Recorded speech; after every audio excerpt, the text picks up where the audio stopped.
Assalamualaikum warahmatullahi wabarakatuh. Pemirsa yang budiman, sesal itu selalu datang terlambat, apalagi tentang sosok yang dicintai. Pemirsa, ini adalah kisah tentang sebuah penyesalan yang kini melanda hatiku ketika mendapati apa yang diharapkan tidak sesuai dengan ekspektasi. Dulu, aku memiliki seorang istri yang sangat baik dan soleha pula. Pokoknya menurutku, beliau adalah sosok paket yang sangat lengkap. Apalagi mau menerima kekuranganku sebagai seorang lelaki yang punya masa lalu kelam dan baru belajar menjadi baik. Belum lagi beliau ridho dengan pekerjaanku yang bekerja serabutan dengan penghasilan tidak menentu. Darinya lah pula aku belajar banyak tentang Islam. Aku yang buta huruf hijaiyah pun menjadi lancar membaca Al-Quran. Alhamdulillah, karena belajar darinya. Beliau benar-benar tulus mencintaiku, menyayangiku dengan setulus hatinya. Namanya Fatma, wanita yang kunikahi 6 tahun silam itu. Akhirnya dengan bodohnya, ku abaikan pada awal tahun 2002 lalu. Demi seorang wanita yang telah membuatku kehilangan akal sehatku. Dek, izinkan kakak menikah lagi. Celutukku di satu malam jelang tidur. Kulihat wajah yang sumringah berubah menjadi cemberut. Menikah? Kakak yakin mau menikah lagi? Dengan kondisi ekonomi kita yang memprihatinkan seperti ini? Tanya istriku perlahan. Nasib orang kan gak ada yang tahu, Dek. Siapa tahu aja dengan menikah lagi, rezeki kita lebih baik lagi. Betul nggak? Ujarku berdalih. Bukannya sebaliknya, Kak. Nasib kita akan semakin semeraut. Aku sih nggak jadi soal andai kakak bisa bertanggung jawab penuh pada keluarga. Ini saja kalau aku nggak bantu dengan jualan online, mana cukup penghasilan kakak untuk membiayai kebutuhan hidup kita dan si kecil Maryam? Jawab istriku masih dengan tenang, namun dengan wajah yang cemberut. Berpikir positif lah, Dek. Jangan overthinking gitu deh. Rezeki setiap orang kan beda-beda. Lagian semua sudah ketakar kok, gak bakalan ketuker. Ujarku masih berdalih. Terus, alasan kakak mau menikah lagi apa? Apa ada yang kurang dari aku? Coba kasih tahu ke aku alasan yang masuk akal kenapa kakak mau menikah lagi, agar aku masih punya kesempatan memperbaikinya. Ujar istriku lagi. Ya, kan biar ada yang menemani kamu, Dek, ngurus kakak. Biar kau tidak kecapean. Lagian, laki-laki nikah lebih dari satu tuh kan gak ada salahnya, Dek. Jawabku santai. Oh, jadi menurut kakak, aku gak bisa ngurus kakak gitu? Terus yang aku lakukan selama ini kurang? Anak udah ada. Sarapan pagi, makan siangmu, makan malammu, cuciin bajumu dan lain-lain. Emang masih kurang semuanya, Kak? Kalau memang kakak sayang sama aku, mungkin baiknya kakak beliin aku mesin cuci, kompor listrik, atau sewa ART gitu. Kenapa harus menikah lagi, Kak? Jawab istriku panjang lebar. Sudahlah, nanti kita bahas lagi. Capek aku. Ujarku agak sedikit kesal. Dan kulihat istriku tetap di tempatnya sambil melipat pakaian. Dan pembahasan tentang izin menikah itu beberapa kali kusampaikan padanya. Namun selalu berakhir dengan jawaban yang sama. Hingga suatu hari pertengahan bulan saat aku pulang kerja, aku tak mendapati makanan di meja makan. Padahal perutku sudah sangat lapar sekali. Akhirnya dengan emosi aku memarahi istriku. Kamu gak masak ya, Dek? Terus di rumah kamu ngapain aja sih? Sudah mau asar gini gak ada makanan yang siap? Ujarku dengan emosi. Masak? Kan aku udah bilang semalam, Kak. Beras habis, rempah-rempah di dapur juga habis, sisa bawang putih dan garam. Kakak lupa ya? Ujar istriku santai sambil menyapu. Ini kan baru pertengahan bulan, Dek. Biasanya gaji kakak cukup-cukup aja selama ini. Semua gaji kakak kan kamu yang pegang. Tanyaku emosi. Iya, Kak. Tapi jujur ya, aslinya gaji kakak tuh habisnya tanggal segini. Sisanya pakai uangku, Kak. Pakai uangku sendiri untuk menutupinya. Selama ini aku gak ngeluh ya, karena aku tuh menghargai kakak. Gak mau kakak tersinggung. Gaji kakak tuh 1 jutaan sebulan yang kakak kasih ke aku. Jadi mana cukup? Aku tuh udah 5 tahun bersabar dengan semua ini, Kak. Jawab istriku perlahan. Mana mungkin gak cukup, Dek? Kita hanya bertiga loh di rumah ini. Ujarku masih dengan nada kesal. Kak, sekarang itu semua barang dan kebutuhan pada naik. Kakak ngarep semua bisa terpenuhi dari gaji kakak itu. Bayar listrik, beli beras dan kebutuhan dapur. Apa kakak kira cukup? Jawab istriku mulai dengan nada yang tak biasa.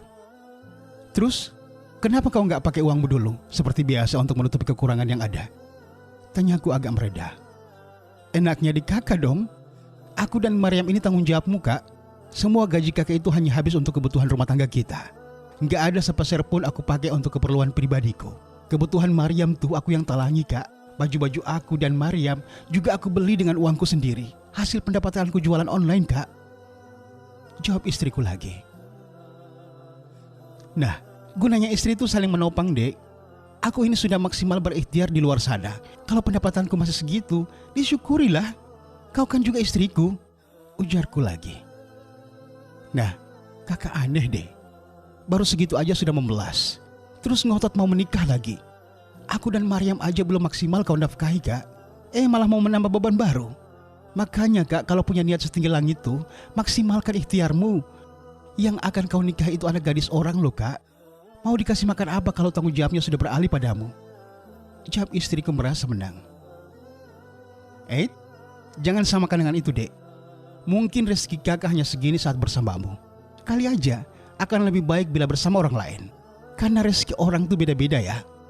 Jawabku tak mau kalah. Ya udah, aku gak mau berdebat, Kak. Karena persoalan ini sudah sering kakak bahas. Aku gak ngelarang kakak menikah lagi. Tapi dengan syarat, kakak harus ceraikan aku. Supaya kakak gak terlalu terbebani. Jangan pernah khawatirkan Mariam.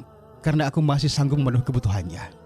Toh selama ini sejak dia lahir juga, semua kebutuhannya nyaris semua aku yang tanggung sendiri. Ujar istriku dengan nada serius. Loh. Kok larinya ke situ sih? Aku tuh mau menikah lagi, bukan berarti akan menceraikanmu. Kita masih akan sama-sama kok membesarkan Mariam. Jawabku dengan nada meninggi. Kakak ini gimana toh? Hidup kita tuh serba kekurangan, Kak. Kalau kakak nikah lagi, berarti kakak harus lebih bertanggung jawab pada orang baru selain aku dan Mariam. Lah, ini aja kakak udah terseok-seok menafkahi kami. Jadi kalau kakak ngotot mau menikah lagi, aku gak apa-apa, Kak. Santai saja. Hanya saja, aku mau kakak ceraikan aku. Agar kakak gak berat bebannya setelah menikah. Aku gak mau makan hati ya, Kak. Aku udah ikhlas. Silakan menikah lagi. Ujar istriku menimpali. Itu bukan ikhlas namanya, Dek, tapi ngambek. Kamu ngerti gak definisi ikhlas? Ujarku lagi. Udah, Kak. Aku malas debat. Satu itu saja syaratku. Kalau kakak mau menikah lagi, ceraikan aku. Kalau kakak mau menikah lagi, ingat baik-baik. Setelah menikah kudu bertanggung jawab sama adik gadisnya orang. Jangan samakan dia dengan aku. Kalau kakak lihat selama ini aku cukup sabar dan gak ngeluh dengan keadaan kita selama ini, jangan ulangi lagi pada istri baru kakak nanti. Karena mental orang itu beda-beda, Kak. Gak sama. Jawab istriku menasihati. Namun dengan egoisnya aku malah tak mendengarkan nasihatnya. Apaan sih? Kau pikir aku ini anak kecil yang harus diajari bertanggung jawab? Kamu aja yang kurang bersyukurnya, Dek. Jawabku dengan nada emosi. Ya udah, aku minta maaf kalau buat kakak tersinggung. Aku hanya mengingatkan saja biar gak keulang lagi. Jawab istriku sambil berlalu. Sebulan kemudian, tepatnya tanggal 2 Februari 2022, akhirnya aku menikahi seorang gadis berhijab yang dijomblangi sahabatku. Jujur sebenarnya hubunganku dengan Laras sudah terjalin sejak setahun yang lalu. Kami intens bertemu dan berkomunikasi lewat WhatsApp.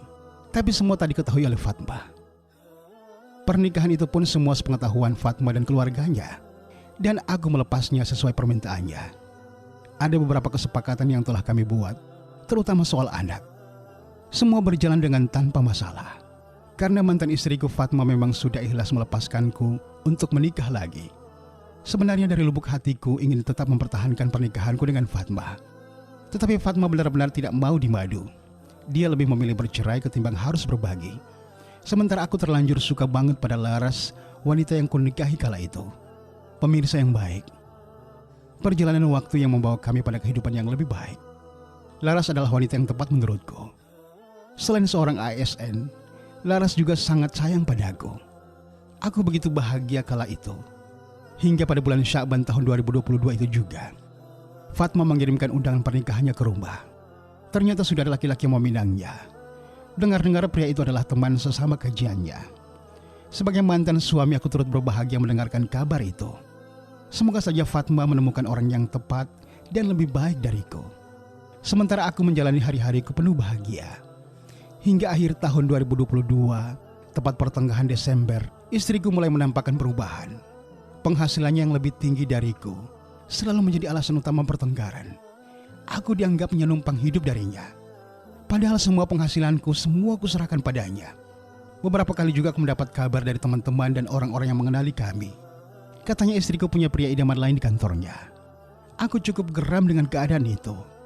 Hingga suatu hari aku mendapati langsung chat-chat mesra mereka di handphone istriku. Ternyata selama ini aku hanya pelarian sakit hatinya. Karena selingkuhannya masih belum bercerai dari istrinya. Aku sangat terpukul mendapati semua itu. Dan yang paling menyakitkan bagiku adalah ternyata Laras bukanlah seorang gadis sebagaimana yang disampaikan sahabatku. Karena Laras pernah menikah dan rumah tangganya hanya bertahan 1 minggu. Entah apa penyebabnya. Ya Allah, aku sungguh sangat menyesal melepas perembata demi sebuah barang imitasi. Aku benar-benar merasa sangat dipermainkan oleh wanita yang sangat kucintai dan telah membuatku berhasil bercerai dari istriku yang begitu baik. Kini nasi telah menjadi bubur. Penyesalanku tidak berarti lagi. Istriku ternyata seorang wanita tukang selingkuh. Sementara mantan istriku telah berbahagia dengan suami barunya. Aku sungguh sangat menyesal. Andai waktu bisa diputar kembali, sungguh aku tidak akan melakukan kesalahan bodoh ini. Ampuni hamba ya Rob, ampuni hamba. Semoga pengalaman pahit ini bisa menjadi pelajaran buat hamba ke depannya. Amin ya Rabbal Alamin.